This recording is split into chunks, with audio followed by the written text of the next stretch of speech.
and welcome to The Right Idea, where we discuss the people, policy, and politics that drive Texas. Obviously, I am not your host, Brian Phillips. No, I'm Jefferson Drexler, the senior videographer here at TPPF, and usually I'm behind the scenes, but this week we're giving the guys a very well-deserved week off. Well, sort of.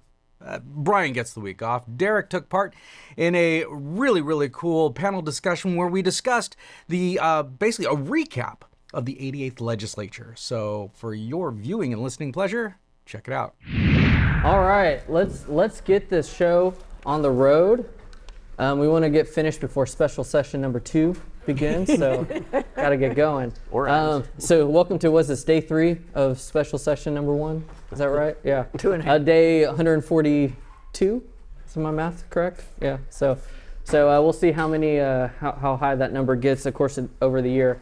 But I wanted to welcome you all. This is our session recap, on our regular session recap. We'll talk a little bit about what's happening in the special sessions as well. But we'll kind of cover the good, the bad, and the ugly of what is happening, because this is obviously a very turbulent time in Texas and in our legislature, but really in America.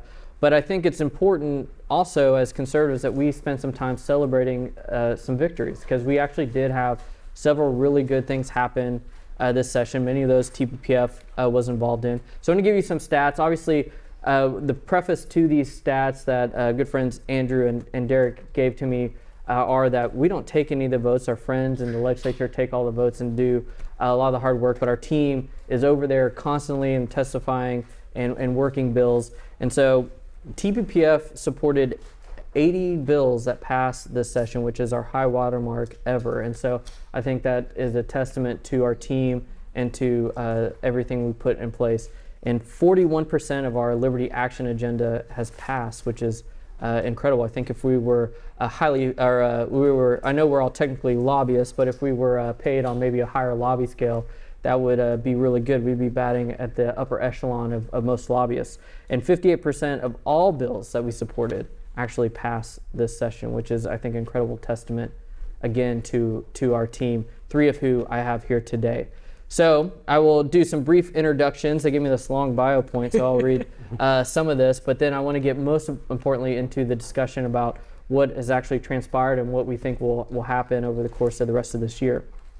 But to my immediate left is Sherry Sylvester. She's our distinguished senior fellow. So before joining us, Sherry was a senior advisor to Lieutenant Governor Dan Patrick. You might have seen her on this stage while, I guess mostly just listening to Lieutenant Governor yesterday. But she has been just a godsend to us and knows the ins and outs of how things get done at the Capitol and has worked very tirelessly on higher education especially, and so we'll talk a little bit about that. Sherry also has a bachelor's degree from Oklahoma State University, so she is a cowboy through and through. Next is Derek Cohen. He is our VP of Policy. Derek, prior to that, headed up our Right on Crime initiative and still maintains senior fellow status there. The most important thing to know about Derek is he is a Yankee from Ohio and has degrees from Bowling Green and Cincinnati. So, we are a true charity here in that we bring in the Yankees. I don't know how many Aggies are in the room, so I really can't fight back. That's true. And then down on my at the very end is Andrew Brown. He is our Associate VP of Policy, as well as heads up our Rights for Family work. He is a Texan. He went to Baylor University, has a law degree from SMU, and most importantly, was integral into helping Dr. Alderson and Dr. Campbell pass banning gender modification for children, which we'll get into here in a little bit. All right, so to start the discussion, I want to kind of go down the line. I'll start with you, Sherry, ladies first always. Can you talk about some of the wins that Texans should be really excited about? Because I think, as we look at the session, it feels like an incomplete, right? Like we did not pass school choice yet. We did not pass property tax relief yet. We have not done as much as we probably want to do on the border yet. But there are a lot of good things that have happened that people probably didn't recognize. Obviously, you've worked on a lot of those. What would be at the top of your list on on things that people should recognize that Texas is leading on. Well, and I think we need to, I want to do one more sentence because Greg talks about how conservatives don't really celebrate our victories. And we had some massive wins and still some of us like walk around down in the mouth, well, why didn't we get the Mosquito Control Commission back? I mean, you know, it's just. It's important. I was outside last night. A lot of standing water. That's right. But culturally, we had, if we put them in that bucket, challenging the woke left right where they are, big victories. The Death Star bill, stopping the control of Democrat cities in Texas. The crazy things that go on in Austin. I live in San Antonio, where all kinds of things were on the ballot that they wanted to change so that they wouldn't have to follow our abortion laws, wouldn't have to follow our criminal justice laws, could defund the police. All these things were on the ballot, and this is happening all over the state. So what they call the Death Star bill, that was a huge pushback of wokeness in the state. We mentioned Andrew's going after gender mod and making that illegal, and I know the puberty blockers and transition care, working with that. But the thing that I'm most excited about is D.E.I, SB 17, getting rid of so-called diversity, equity, and inclusion on Texas campuses. This is the strongest bill in the country. Nobody else has tried it other than Florida. So we were able to look at Florida's bill. Our bill doesn't have those loopholes. The bill will require that those offices be closed on campuses, that no person who wants to work at a Texas university will be forced to sign a statement saying that they believe that institutions of higher education on one level and the U.S. on another level are primarily driven by white supremacy and patriarchy. Because that's what DEI is. And as you see this debate coming back, well, how are colleges and universities going to recruit minority students? They'll still be able to do that. How are they going to be able to help veterans or first-generation students? They'll still be able to do that. How are they going to be able to enforce their civil rights laws, protect Title IX? They will still be able to do that. DEI had nothing to do with that. DEI is an ideological belief, and its goal was to get that into every area of the campus. One of our colleagues, Dr. Daniel Bonavac, who testified against the DEI or in support of the DEI bill, said that it operates like a campus thought police. Mm-hmm. And you can't laugh at the wrong joke. You can't like the wrong social media post. It is really an oppression on campus. This work isn't over. TPPF is already pulling together and thinking about our process of what we're going to have to do next on this. But I think that was really powerful. Along those same lines, we did some important work in getting drag queens out of the schools. This, again, a culture where we are gaslighted, where we're made to believe that this is normal. And we haven't succeeded yet in getting them out of public libraries. But why do we need this? Why don't we have senior citizens reading stories in public schools? Anybody. I mean, TPPF would have a sign-up sheet. We'd go read stories. I mean, so I think huge win to take on the culture. They did everything we knew they would do. They called us racist. They marched. They were in the Capitol every day, and still, we just persevered. Yeah, I think that's absolutely right. It's the first time, and I feel like a while, that in Texas the legislature has taken the fight to the left on a lot of these cultural issues, and I think it's encouraging to those of us in the fight that we're finally pushing back, like things that you wouldn't think, like why do we even need laws? How do we not know it's not inappropriate for people? However, to be scantily dressed and dancing provocatively in front of children is not the way that we should be proceeding in our society. And it's just amazing that we have to do these things, but it's important that when they come up that we take care of them. So yeah, I think you're right. Derek, what about you? What do you think are the things that Texans really need to be paying attention to as big wins that will affect the state for years to come? Well, obviously the banner victory when it comes to the general theme of protecting children belongs to the gentleman to my left and the folks that he worked with. But I think that we did a lot of things around that particular theme as well. You know, you need to look no further than some of the victories that our tech campaigns had. You know, obviously Representative Capriglione has put together a massive, I would argue, probably the strongest data privacy bill in the nation. Then we have Representative Slauson doubled down on that and has one of the strongest child protection bills in the nation for the online realm. And then add to that the Reader Act. The Reader Act that basically gives a process by which to identify and, if need be, remove salacious material from school libraries. All of this protects protects children. And you know, so many folks over on the left were saying, you know, if you want to protect children, you should do X, you should do Y, you should do Z, and name all these tangential things that have nothing to actually do with the policy. But we actually got in there and identified things that come to direct effect on that. Now, you mentioned earlier both about celebrating victories, and Sherry mentioned about changing the narrative overall. I can't underline that enough. If you look at, say, where we were on healthcare, you know, 2 sessions ago, 3 sessions ago, it was, oh, here comes the latest push for you know, reinvigoration of Obamacare, or Texas should expand, whatever the case might be. That debate doesn't even happen anymore. What we are seeing now is, how do we make healthcare accessible and affordable for all? And of course, you know, David will be the first to mention that coverage doesn't equal care. But what can we do with the public programs that we already do have to ensure that individuals on those programs do have that access? Make sure that that is delivering effective healthcare via those programs. And for those who don't qualify for those programs, suppressing the overall costs and giving them alternatives such as association health plans, wherein they can actually achieve that themselves. Healthcare, I could go on and on. Obviously, there was a very massive medical transparency bill that was worked on by Representative Harris and Senator Hughes, which I think is, you know, didn't get the fanfare it deserved, but if everything got the fanfare I thought it deserved, this would be like an 8-hour panel.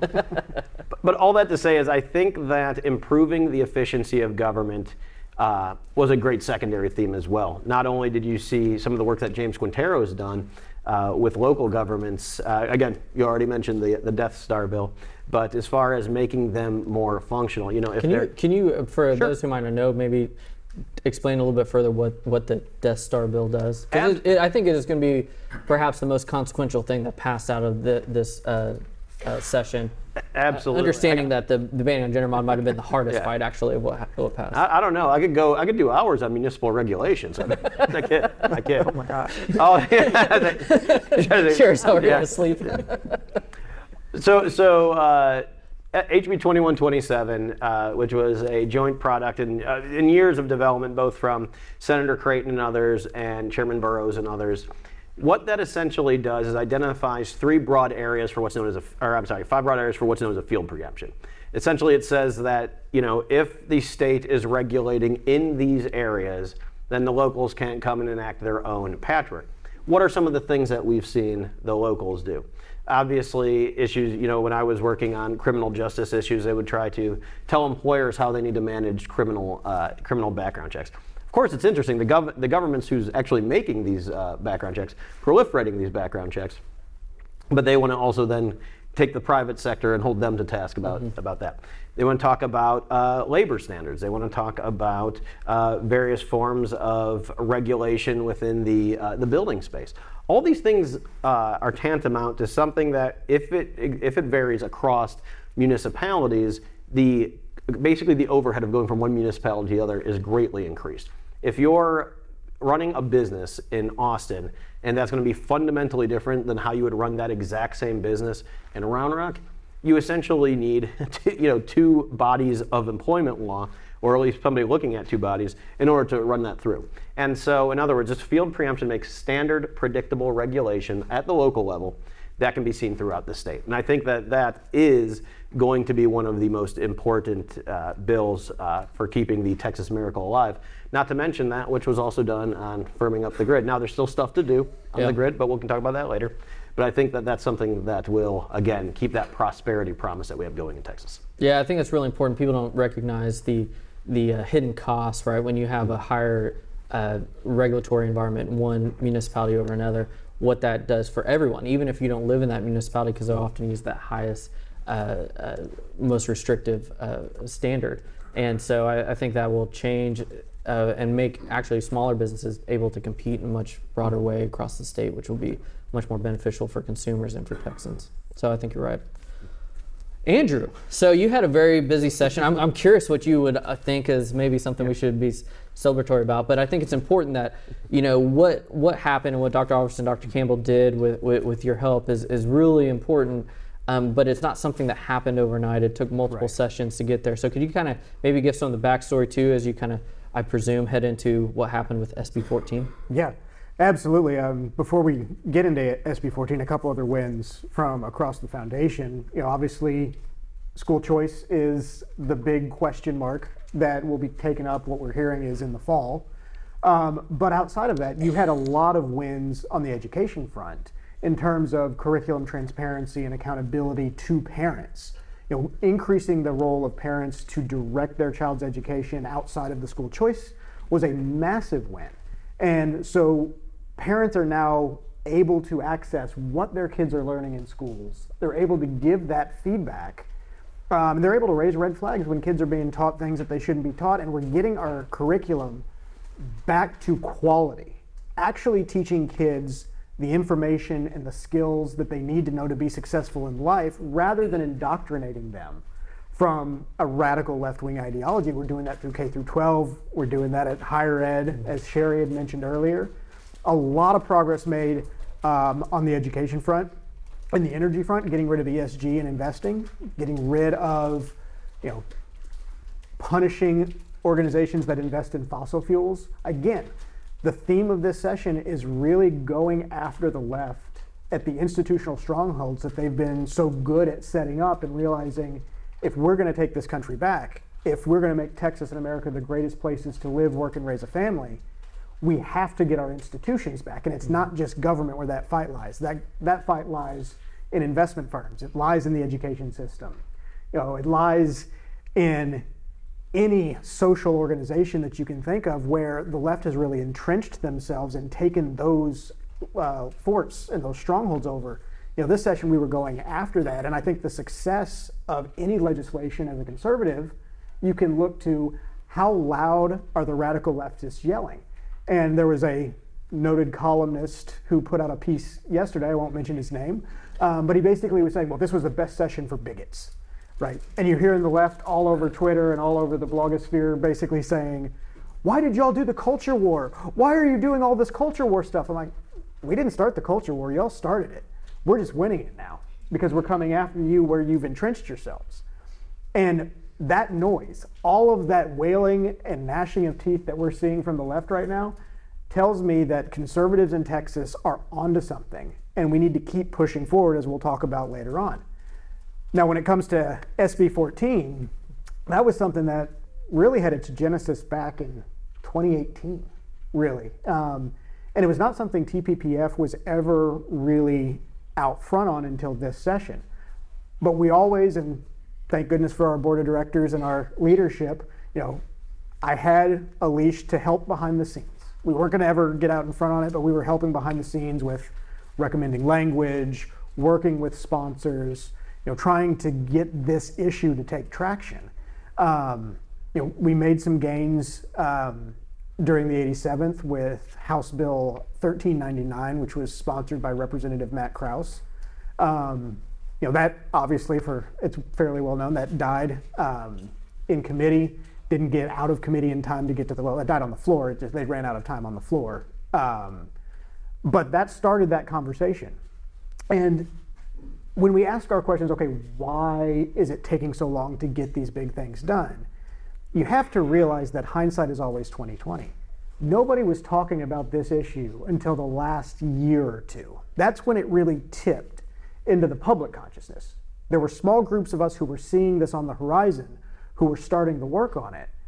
But it didn't become an issue where the public was up in arms and the legislators decided, oh my gosh, this is horrific, we actually need to do something about this, really until the last year or two. And we see that actually in the polling that's been done on the issue. Our communications team does an incredible job polling voters on a very regular basis. We've been polling on gender mod of children for over a year, probably 2 years now. Within the last year, support for banning gender modification of children increased by 14%. That is a massive increase from the polling. The professional pollsters we hired, they say, we never see jumps in support like this in that short a period of time. And it's because this issue has now gone into the public consciousness, and when you actually understand what's going on, what these medications are doing to kids, what these surgeries are all about, it's horrific. I mean, doing this research, I don't even want to talk about the things that I learned, because it is truly horrific what's being done to kids. And this was the year that all of that tipped. And the momentum was there. Over the interim, we were working with sponsors, we were working with leadership to try to find what's the right solution. And playing the long game on that right solution, because we knew we were coming after a sacred cow of the radical left. And when they can't win in the court of public opinion, what do? They sue you. And so we knew from day one, this is going to be subject of a lawsuit. And what do you know, the moment it passed both chambers, the ACLU and Equality Texas, and these groups all come out saying, we're going to file a lawsuit. I was like, yeah, I know. We've known this for 2 years, that you're not surprising anyone here. But that really went into how did we craft SB 14 and looking at, okay, well, how's that lawsuit going to come down? And one of the benefits of being a part-time legislature, and we always like to talk about Texas leading and we want Texas to lead, but we actually had the benefit being a part-time legislature of seeing Arkansas go first and seeing other states start going first, but then also start talking to each other. And having a national coalition come around with a bunch of amazing allies, Heritage, Alliance Defending Freedom, brilliant experts at the national level, kind of really coordinating and making sure we were all, each of us at the state level, were talking to each other and learning from each other's experience. And so we're able to craft the legislation based on, oh, they're going to file an equal protection claim. Here's how you build this out in the legislation to defend against an equal protection claim. Oh, they're making this charge over here. Okay, let's make sure that we tighten that piece of the legislation up. So you had this dynamic learning environment that was happening across the states that helped make this legislation, I think, the strongest legislation protecting kids from these radical medical practices in the entire country. And quite frankly, I'm excited for the lawsuit. I'm ready to take this to the Supreme Court and win this outright. Awesome. All right. Yes. Actually, and if SB 14 was the only thing Andrew worked on this session, that would still be a major victory. But that goes without saying that he also, with his work with Right for Families, completely ran the table as well on issues of child protection. As basically a two-man outfit with him and Dustin Matoka, we're able to get everything from prohibiting hidden foster care, a CPS omnibus reform, all these things that RFF did are kind of faded in the back to SB 14, but means a great deal to those kids that are stuck in the child welfare system. I want to say, can I say one more thing about SB 14? And Andrew and I got to do some work with him early on as we trudged up to the Capitol and began to do this. And what I think was very powerful is the research that TPPF provided. This was not a culture war fight. We were on the side of the science. Mm-hmm. The rest of the world is on the side of the science and kind of catching up. It's only in parochial backwaters like the US where we're still treating it like it's some kind of a individual rights issue. But Andrew laying this bill out in a way that makes it a model, and I'm confident you'll win the lawsuit. Yeah, I think you're absolutely right. So congratulations, Andrew, and most importantly, congratulations to Dr. Oliverson, Dr. Campbell, and the kids of Texas who aren't going to have to go through this horrific procedure, hopefully, anymore. Sherry, kind of going back to what you were talking about on the DEI side, I think this is, as I said earlier, this is some of the biggest reforms we've seen in higher education in a while, and obviously you worked with Aaron Valdez and Dr. Tom Lindsay on our team on this. But can you talk a little bit about the tenure fight, which I think is something I've experienced as makes people a little crazy, based on an op-ed I wrote. What would an Aggie with a finance degree know about tenure in academia? I dared to ask, but maybe they're right. But talk about those reforms, because I think they're important, and talk about maybe what's next in reform in higher education. It is our team, Aaron Valdez and Dr. Tom Lindsay. We had also some powerful accreditation legislation that we lost. And accreditation is each university must be accredited by a larger organization. Like, I'll garble this area, Aaron. This has been going on since the 40s, and what we're finding is that these accreditors, they don't come into a university and say, well, are your kids doing well? That's not anything that they care about, the outcome of the kids, but they do play a role in moving this culture, this left-wing culture forward. They're expensive. We wanted to give Texas universities the opportunity to get rid of their accreditors, to get better accreditors. We had Aaron put together a really good bill, and we had a really good couple of bills, and so that's another battle. That's another thing that will be at the top of the list. Tenure, Lieutenant Governor Patrick, over the interim, after we passed the public school CRT legislation, which banned the teaching of critical race theory in public schools, the Faculty Senate met up at the University of Texas, and essentially they came out and made an official statement, and it said, you are not the boss of us. That go over well? We'll teach whatever we want, thank you very much. We don't have to pay any attention to the Board of Regents or the legislature. That's what they said. As if they're not being paid with our taxpayer dollars. So, Lieutenant Governor Patrick, being, the mild-mannered leader that he is, came back and said, maybe let's get rid of this tenure thing. and we polled it. Our colleague Brian Phillips, we put together some polling questions. And you know what we found? Almost 80% of Texans believe that college professors should get an annual job review just like the rest of us.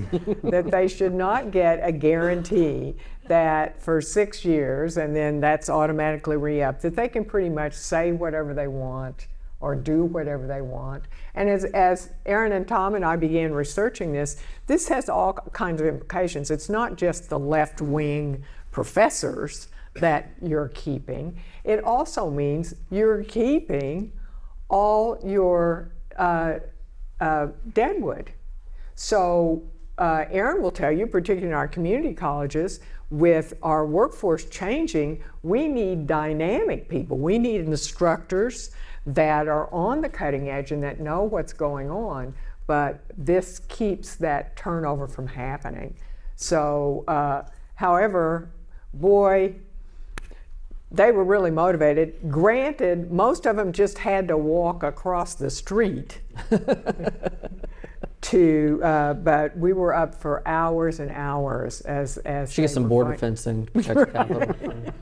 We were up for hours and hours. They were the university was very offended by this, and it was hard because our allies, conservative professors, also were telling us, "Hey, this is the only thing that protects us, and if we don't have this, we'll be fired the next day." And so it was a debate that really was hard debate to have. In the end, I think we could have won it, but the House does what the House does, and so. Well, we still got some good reforms on tenure, Yes. which I think will make a big difference. We did. Yeah, absolutely. I want to jump in real quick on the higher ed stuff. What Erin Valdez and her team also did on workforce this year was incredible, and making sure that students have the option of going to colleges, universities, technical schools that are actually going to prepare them to have valuable skills in the workforce, and to have that information up front, to be able to know what kind of salary can I expect from this degree program that I'm pursuing? And being able to select an educational path where they're not going to be in debt for the rest of their lives, but they're building generational wealth for them and their families. That's a massive, massive amount of work that was done and a massive amount of progress that was made on these issues that are going to have, again, like I said, generational impacts on Texans into the future. Yeah, I think you're right. So Derek, my next question is for you. So we talked a lot about some of the great things that happened, but I think one of the biggest misses, maybe one of the most frustrating misses, was that we have yet to come to an agreement on property taxes. Now, yesterday we heard a lot from the Lieutenant Governor on property taxes. Obviously here at the Foundation, we're big fans of compression and buying down that tax rate. But I think what's frustrating to most Texans is that there was 95% agreement, it seemed like, and it was that last 5% that we couldn't get to. Understanding those are important issues, and I can understand where the House and the Senate are coming from on that. So obviously in this special session, the governor called specifically for compression, and I'm just curious your takes on, one, what do you think is going to happen, and when will Texans actually have actual property tax relief? Well, hopefully I can at least stall until I get that the latter question. But no, It's the most loaded question I can ask. I was going to say, do I get fired if I answer? No. All joking aside, I think the important thing to understand is the frustration that Greg was talking about, the frustration that most of these Texans feel and are going to feel, comes from the fact that, people talk about being born on third base and act like you've hit a triple. This is getting born, 90% of the way down the third base line because there was a pass ball to the catcher and still not being able to score a run. And the reason is because, like Greg mentioned, not only did they agree on the need for property tax reform. People have been calling for property tax reform, for decades. Obviously, so much of our local fiscs are filled up by property taxes. So we had agreement on the actual need. They agreed on the actual amount, or give or take, within a billion or so. But they actually generally agreed on the amount. What's a billion amongst friends? Yeah, Rounding. about 17 billion, you should say that. Yeah, 17 billion. Yeah, that's right. Absolutely, but they were very close on the number as well. They were also close on the central mechanism, which, as you mentioned, is compression, which is what you use to buy down the local levy, the one that really hits you where you feel it, specifically with, like, say, school district M&O. And so we had all those things in line, and then the House goes, and we should do property valuation cap. The Senate goes, oh, we should increase the various exemptions. And those two were irreconcilable, that final element. And then, as we've seen, the governor said, okay, well, on the call, I'm just going to add just compression. Y'all already agree on the fact that we need this. You already agree on the fact that compression is the best way of really getting that M&O pinch out of there. So we'll do that, and we can come back in either a subsequent special or next session, and we can worry about what does that other element look like. And not only that, but then we'll also have an updated revenue estimate, and so that we can find out which one fits the best. And unfortunately, the chambers were still unable to come to an agreement on that. Now, what will happen is anybody's guess. Obviously, y'all saw that the House went sine die after passing a call-compliant bill with that. So they're basically out of commission. So if they make any edits in the Senate or with the one that Senate sent over, those are essentially dead on arrival. And so the process begins anew. The one thing I'm concerned, I don't think that, and I agree that both chambers make good points on why their particular model should be ascendant. The problem is when you're into that particular area, you're explaining, you're not showing, and what the people do see is, every time the valuations come right up to the cap, the levies come right up to the cap, everything keeps going up at lockstep. And that's where the relief need was felt. And now, if things keep going forward at this brinksmanship, it's not going to get delivered. And that, I think, is going to be the biggest opportunity where both chambers run the risk of really disenfranchising some of their core supporters because of their inability to compromise, to deal with, basically grace and aplomb with the other chamber and getting that across the goal line. Because I can tell you at the end of the day, a compression-based only plan, everybody will feel. But the fact is, a plan that does include nothing or nothing happening at all, that's going to leave a lot of people with a bad taste in their mouth. Yeah, and I think that's ultimately why we'll get it, because everyone knows we have to get this done, and the lieutenant governor, the speaker, the governor, I think they will make it happen. And sometimes it just takes time. The end of session is a very tense time, but at the end of the day, I think they all know and recognize that we want to deliver for Texans, and so I have very high hopes and expectations that we will get there. It just might take another special or two, and so we'll kind of see how that works out. My hope is that they get it figured out very soon. Agreed. Or perhaps we can go the route of your home state, which only has one house. Go unicameral. Go in Nebraska. unicameral. What Sherry is pointing out is that I was born in Nebraska. I So, was. so I'm a Yankee too, Derek. I failed to mention that. Right. Convenient for you. Yeah, that's right. It's an error of omission. So Andrew, obviously we just talked a little bit about property taxes as a miss. What are some of the other things that didn't get accomplished that you hope either in a future session or future special session we bring back because they'll be really consequential for Texas? The big thing is school choice.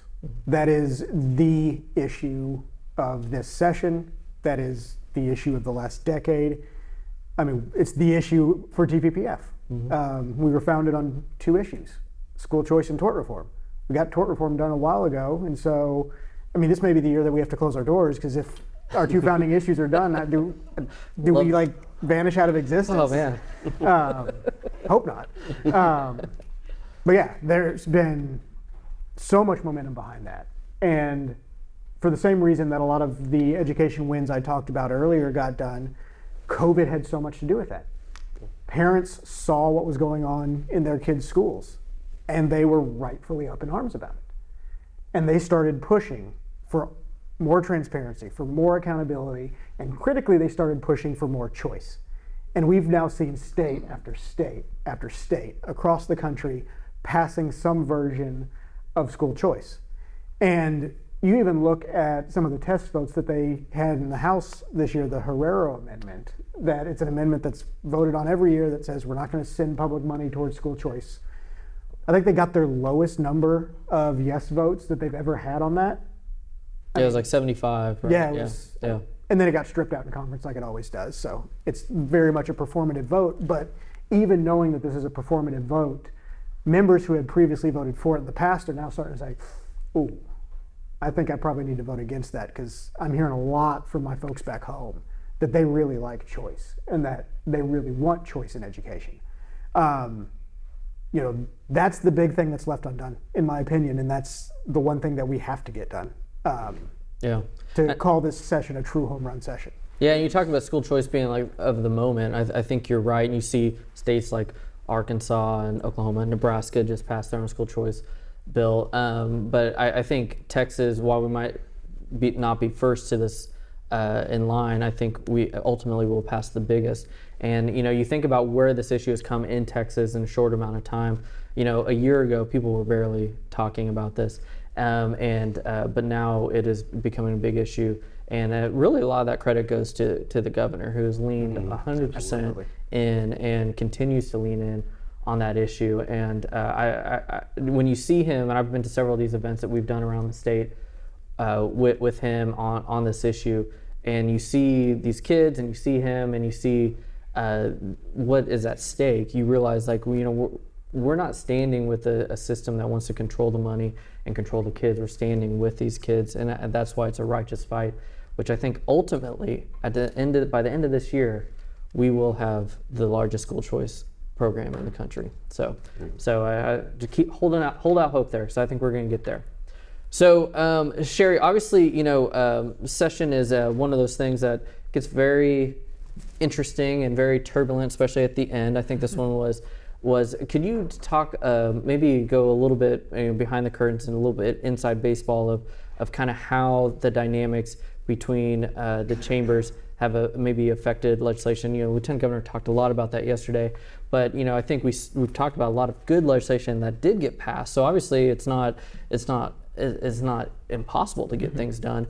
But can you talk a little bit about the process and maybe if how things were affected by how the session ended. Yeah, and there's some others we could go. The four of us could go on. There's some things that we should have passed. A lot of things got lost. We had some election reforms, Texas State Technical College. We needed that. We need virtual education reform. So a lot of things just got lost. And one of the things that Lieutenant Governor Patrick pointed out yesterday is that there's such a radical difference in the rules of the House and the rules of the Senate.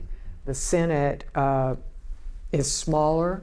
The senators, each senator represents 1 million people. They begin work. The budget people work on the budget year round. So Finance Committee, Joan Huffman, those people are always meeting. And when the Senate comes in, the chairmen are appointed and they are ready to hit the ground running.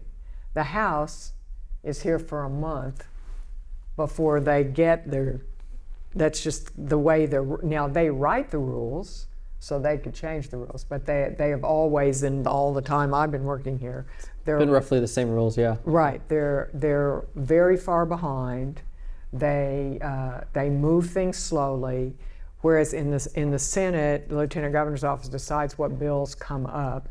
In the House, they have a 13-member calendar committee that can pass bills. They can blackball bills and hold them for 3 days. So it's a stalling machine. And every session I've been in, and I've been in plenty, I did count it, but I forgot what the number was. The House always feels they come in the last 10, 15 days and they send maybe 1,200 bills over to the Senate. The Senate's got whatever it's got, 10 committees. There's no way they can hear the bills. Every House member who feels strongly about their bill feels like they are personally being targeted, that their bill is not being heard. We had, TPPF has launched a ladies' Capitol caucus, and we had an open, about 10 days ago, we had a happy hour upstairs, and half a dozen women House members came over and talked with us. So this is just another great thing TPPF is doing. Every one of them told us that their bills were being targeted. They couldn't get them. But they were telling you, Sherry, how can you help me get these through the Senate? So I don't know that I'm answering your question, but it creates a backlog, and it's always coming through the House. The Senate always finishes. Lieutenant Governor Patrick, in my humble opinion, is probably the best legislative leader Texas has had since LBJ. He's the first lieutenant governor to have actually served as a senator. He has close relationships with every Senate member, Democrats and Republicans. He knows what legislation they're championing and what he can get through. So he runs a very efficient shop. The House is different. The turnover, they're younger, they're wilder. There's lots more factions. There's lots of different kinds so Speaker of Craddock leadership. feels, yeah, he's just one wild kid. We had, I like to tell these inside stories. I think people need. We had a pool here on the last day. The calendar for the House was like 30 pages or something. We had a pool on what page they would end, because at one page, it's, the clock ticks over, they're done. Everything after page 12 dies. Mm-hmm.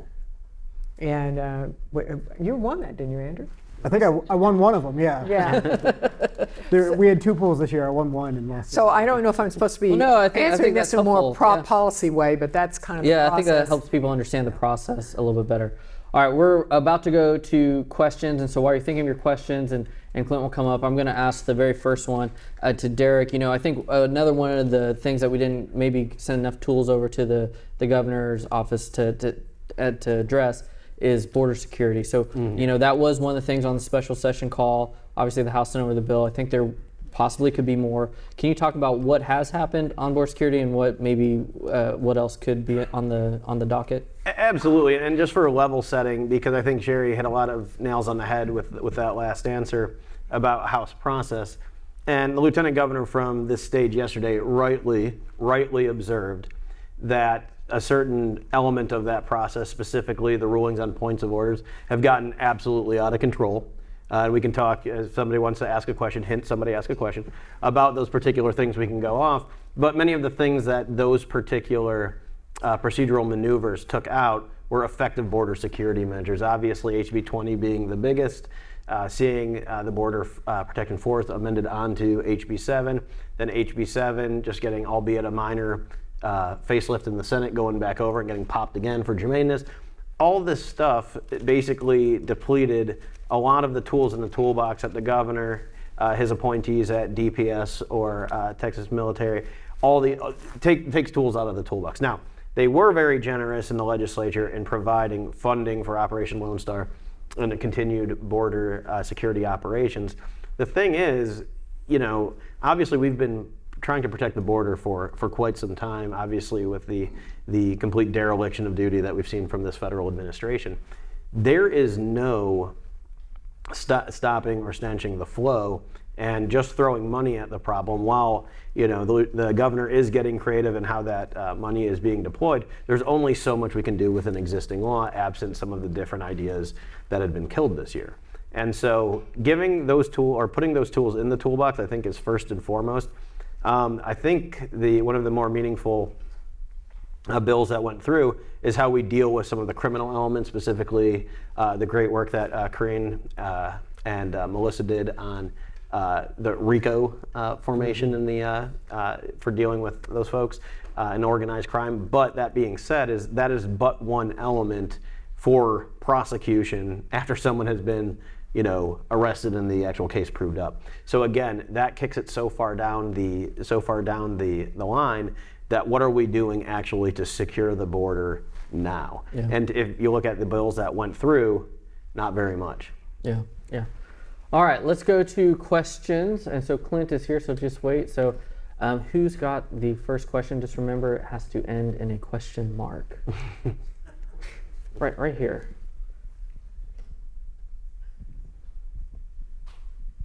Yes, ma'am. Good afternoon. I wanted to ask about school choice. What was your agenda there? What didn't get accomplished, and what strategy do you look to go forward to try to achieve that? Yeah, the core of the school choice plan was something called education savings accounts. And so essentially the best way to make that as understandable as possible is the money follows the students. Every student in the state of Texas, based on certain qualifications that were built into that bill, would get X number of dollars every school year. And that money could be spent on a series of approved educational expenses. It could go to private school tuition. For homeschoolers, it can go to curriculum and other aids to doing homeschooling work. It can go to tutoring. There's a number of approved expenses that families could use that pot of money for. Now that was calculated based on what is the average school spend per student, and then there was some flexibility built in there so that you weren't just fully taking all of that money away from the public schools. There's actually money that's left behind with the public school when a student leaves with an ESA. And so that's one thing that I think is really key to remember about this, because the education establishment that basically has said we will not give an inch on anything related to school choice, whether it's for the poorest students or the most students with the most special needs, we're not going to budge at all. They cry poverty all the time. We need more money, we need more money, we need more money. We give them more money, and then they say, well, if you just gave us more money after that, we would do a better job. They were always this is the refrain, and they were objecting, oh my gosh, these kids are gonna leave. Well, first of all, why are they gonna leave if you're doing such a good job? If you're doing such a good job, they should be staying. But two, they're saying if they're gonna leave, it's gonna defund our school. Well, no, because you're getting that allotment for every child who remains at your school, plus a percentage of the allotment of that child who leaves the school. So that child is leaving money on the table, so to speak, and their family is leaving money on the table with that school. And that was specifically done to make sure that we didn't have a situation where the public schools that people wanted to access would have a harder time. So, that bill creates a really good balance and provides a lot of choice. And choice, I think, in a very reasonable way, and a way that, is, I would say, easy to implement. I sat down with our education folks when they were working on negotiating and drafting that bill, and the things that they know just are hard for me to wrap my head around as to how our schools are funded. But that's the basic mechanism of how that bill will work. Yeah, and so then the strategy that happened was originally there was a bill that's just specific to school choice, and it had passed out of the Senate and eventually died in the House. And so then the Senate tried to reattach it to a school finance bill, but then they could not come to an agreement in conference, and so that bill died as well. And so I think what you're going to see is a special session that will have some school finance stuff, which include teacher pay raises and things of that nature, open enrollment, school choice, maybe some apprenticeship work, all these education-related things come back at some point later, either this summer or in the fall, to be addressed. And the hope is that we get all of this done and together. And so we'll see. I feel very encouraged, but it's definitely a road to haul because, as Andrew said, a lot of, especially I'd say rural areas, are concerned about what will happen to their schools because their schools are often the center of their communities and a very important part of what it means to be part of that community. And what I've been telling our friends who are rural legislators or people who live in rural areas is you have to remember that yes, most of these people aren't going to leave to other schools. You don't have the population density to maybe set up another private school or even a charter school, right? And so, but what you can do, and it's important because you can revitalize and strengthen your community through workforce opportunities using education savings accounts. And so they can use that either at a community college. A lot of even rural areas have access to that, or public-private partnerships where they can have access and get trained for workforce opportunities that these communities need. And so we have over 150 counties in Texas that are losing population. These are rural counties, and they hold the values of what it means to be Texan, why we've been so successful. And so it's important to us. We are definitely not trying to destroy rural communities through school choice. What we're trying to do is actually strengthen and revitalize them, and I think it's actually an opportunity to do that. And it's important to note on that because that is a very popular canard with kind of the establishment, is that everywhere they've done this, and they have done this in many places, that has never happened. It's a really important point. All right, next question. Right here. I was really excited by your guys' work on school choice, so thank you for that. I'm really curious for folks that were that went from no to school choice to yes. What was the strategy, both on the left and on the right, to get people to get to the yes on school choice? Yeah, that's a really good question. And so everyone is different, and I think that's it's like the same way that the reason we are big believers in school choice is we believe every child is different. They learn differently. We want to put them in the environment that helps them the best. It's the same as we look at legislative members. Their districts are different, and what the things that they face are different. And so if you look at rural members, a lot of it is showing them how this can help their communities and how it can be strengthened and strengthen their communities, because they saw through redistricting a lot of their districts change drastically because of population shifts. And so what we wanted to show them is this is actually a way to bring jobs back and keep people in your communities, because you're creating educational opportunities and job opportunities ultimately, and allowing them to fill jobs. So that's kind of how we address the rural ones. On the urban side, right, a lot of times they are dealing with schools that are not performing, and they're having kids that are being left behind.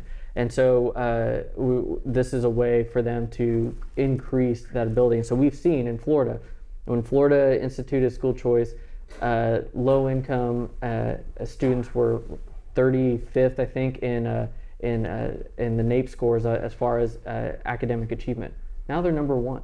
And the reason they're doing that is because of school choice. Most of these kids did not leave their local schools, but what you're seeing is it allowed all boats to rise, because it is infused competition into the system and made them respond to parents. And so we're trying to show them that this is actually something that will help their communities, because we all believe that education is something that will ultimately get kids, if you're in poverty, help you get out of poverty, but will lead you to a more prosperous life. And so it's important that they understand that this is a way that they can do that for their communities. So everyone is different. We show them polling in their district. We show them we show them all kinds of information that are specific to their district, even down to what are the workforce needs in that district, and where are their gaps, and how this could help. And so we look at it literally by each member's district in the Senate and the House, and talk to them individually, because that's ultimately how they're voting, is by their district.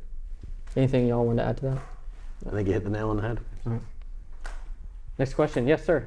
Actually, I have Mrs. Sylvester, you brought up an interesting comment, although you kind of just brought it up as a quip, and you're from Nebraska.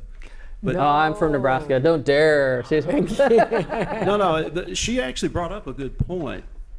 Wouldn't we be better off with one chamber in our state legislatures and our Congress as far as getting bills passed? A good example is our property tax. It supposedly had bipartisan support, and it didn't pass because of differences between, as the gentleman over there brought up, on these, what was it, the exemption, increasing the exemption, and then they couldn't come to an agreement. Appraisals. Would we be better off with just one chamber in both our Congress and our state legislatures? I just bring that up. Now, I know it'd have to be a constitutional amendment to change it, but it That'd does be seem huge. like the passage of bills in general, it's tough when you've got two chambers that even come up with a popular subject like reducing property taxes, which I think everybody in the state is for. Democrats have it a little differently than the Republicans on what they want to do on their policies, but they do agree we need to, because we got the highest property taxes, I think. Even California and New York, of course, they have other taxes to cover up for it. They don't have as high property taxes. But why would something as popular as that not pass two chambers just because of differences in the way they wanted to pass it? So, Derek, should we have a constitutional amendment to go to a unicameral system here in Texas? I would would hesitate to advocate make that. anything more like Nebraska, just as a general thing. No, I think it's you raise a good question insofar as, if we have, what is the purpose of government? Where if you have this if we go back to the founding, the whole thing was about Palmer getting durable consensuses, and if we have something that there's no, I would argue, no consensus more durable than I would like to pay less in property taxes. I don't believe there are any no votes in Yeah. either chamber for the plans. I was about to say that would be a hot take. The thing is, though, if you look at the legislature more generally, they meet 2 years, they meet for 140 days, 60 of which you're not allowed to do anything fun anyway. In that particular model, and this is what I tell all the policy folk here, is that the default state of any bill is dead. And then it is incumbent upon its supporters, its champions, to basically move it. Now, the problem, of course, then being is even if you do have something of such universal acclaim and agreement, differing on the minutia on the policy is enough to short circuit. Now, I still would say on net, it's better to have a legislature. Again, in Ohio, they have a completely full-time legislature. They're in 24/7. Not 2021 notwithstanding, we still are not a full-time legislature. But what you see come out of those states is that special interests have a lot more time to burrow in. And so the laws that you see pass in full-time legislatures, and I would argue that same rationale would probably translate to a unicameral legislature as well, is that you generally see the people that professionally work the process have an upsized advantage versus ours, where the grassroots, the average Texan, are a very, very potent political force. And now obviously, the folks out, are in the building every day, day in and day out. They know more about the policy issue because they're often paid to do so. I would say I think that Texas has struck the right balance. I just really hope that with specifically property taxes, that disagreement along the fringes is not enough to actually bottle or scupper the entire agenda. Well, and it's also, we don't want to question the vision of the founders. We got the House, which is, as I described it, it's younger, it's got more people, it moves along. More raucous. The Senate, a lot more veterans. That's kind of the vision. But it also, I would like to point out, we've got pretty much universal agreement on school choice. I think Texans want that as well. But the default is to kill the bills. There are 8,000 bills, 8,000 pieces of legislation. They're not all good. Introduced every year. So, what we love about this and why TPPF is so important is that we have found a place in that process. We don't operate like a special interest.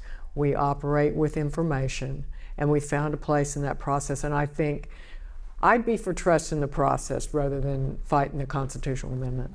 Yeah, and I think to just put a finer touch on their point that the whole process is set up to kill legislation, which as a conservative, I think is generally a good thing, because you're right, there's a lot of not good bills filed.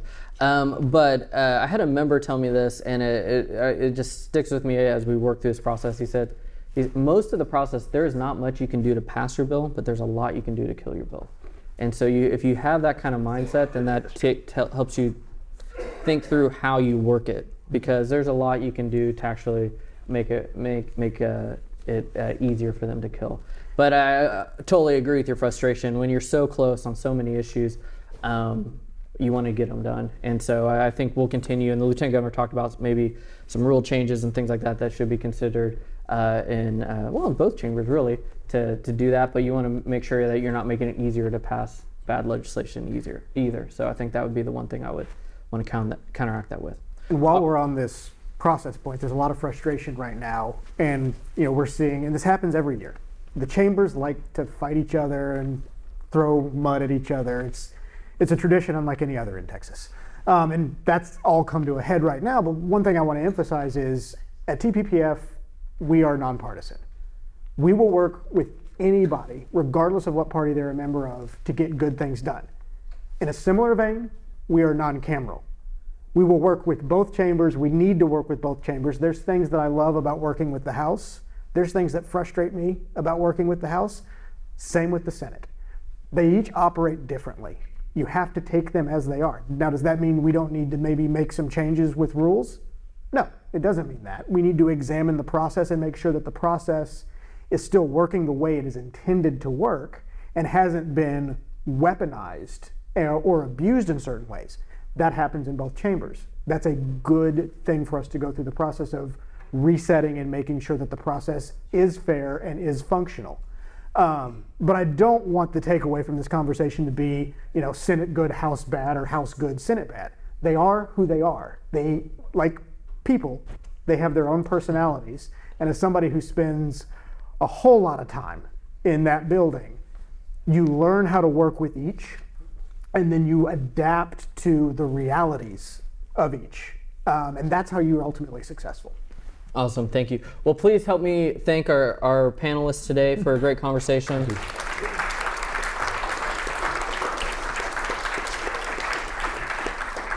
And thank you all for joining us. I'll leave you a quick thing. We talked a little bit about this. I think Andrew's last point was just right.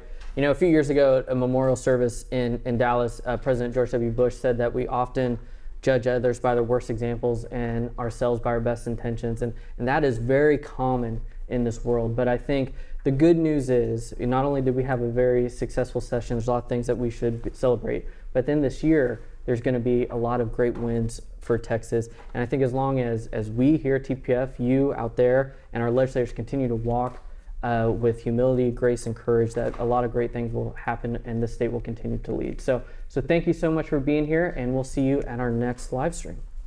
Thank you for coming.